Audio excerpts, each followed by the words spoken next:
You Can't Stop Me, 2010, is the first installment in a two-novel series by authors Max Allan Collins and Matthew Clemens, centering around a small-town sheriff whose life-shattering personal tragedy thrusts him into the limelight as the host of a crime-fighting television program. The narrative revolves around the sheriff's ability to reconstruct the precise circumstances leading to his family's murder, all broadcast live on television. The protagonist, John Christian Harrow, widely known as JC, spent a significant portion of his life as a sheriff in a quiet Iowa town. Afterward, he transitioned into the role of a field agent and criminologist for the Iowa Department of Criminal Investigation.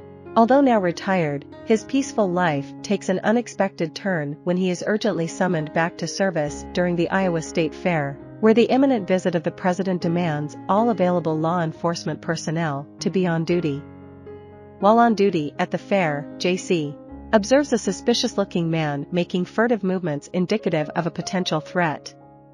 Reacting swiftly, JC intervenes and prevents an assassination attempt on the president, thereby becoming a national hero.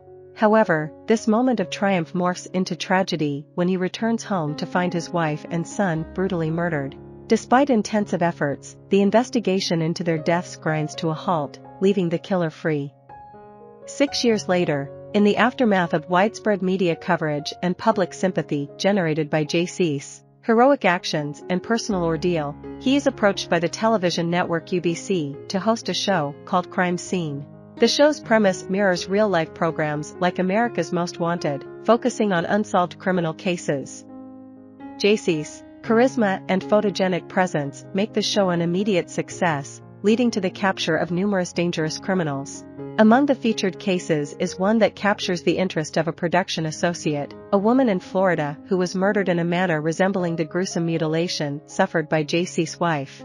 Moreover, the Florida victims were also relatives of a public servant. Delving deeper into the investigation, the production team uncovers a significant clue, a blade of corn grass from the Florida crime scene that only thrives in the Midwestern states. With hopes of unraveling the mystery behind his family's tragedy, JC persuades his producer to grant him the opportunity to assemble a team of experts aimed at solving these perplexing murders. Convinced that this new lead might provide answers, JC recruits a team of exceptional crime scene investigators and forensic specialists. Swiftly, this team of seasoned professionals realizes that the murders of JC's wife and son are part of a series of over 50 unsolved killings spanning a decade.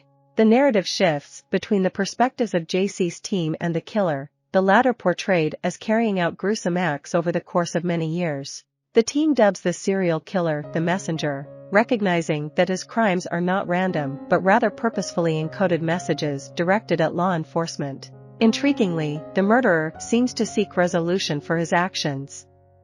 Critiques arise regarding the lack of depth in character development for JC's team members. They are presented through a few generalized stereotypes: a nerdy computer expert, a strong African-American female police officer, and a weathered tough man armed with a shotgun. As the producer hesitates, JC seizes control of the show's live season finale to broadcast the culmination of his team's efforts. Through their investigation, they identify Shelton Wilson as the serial killer.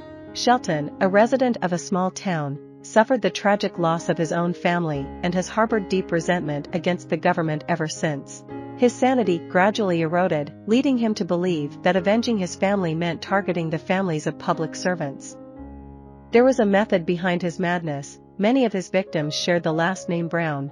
JC realizes that the former town sheriff, Daniel Brown, now a prosperous real estate company executive, held a key role in Shelton's family tragedy. It is revealed that during Brown's tenure as sheriff, he misused his authority to coerce individuals into selling him their land well below its actual value. In cases where intimidation wasn't effective, he resorted to force to achieve his objectives. Tragically, Shelton's family fell victim to one such instance where this tactic spiraled out of control, resulting in their accidental deaths. Just as JC is on the verge of confronting Shelton, a sudden turn of events unfolds. The Messenger seizes a reporter from UBC as a hostage. JC believes that he can negotiate with Shelton to secure the reporter's release by offering to air his story on national television.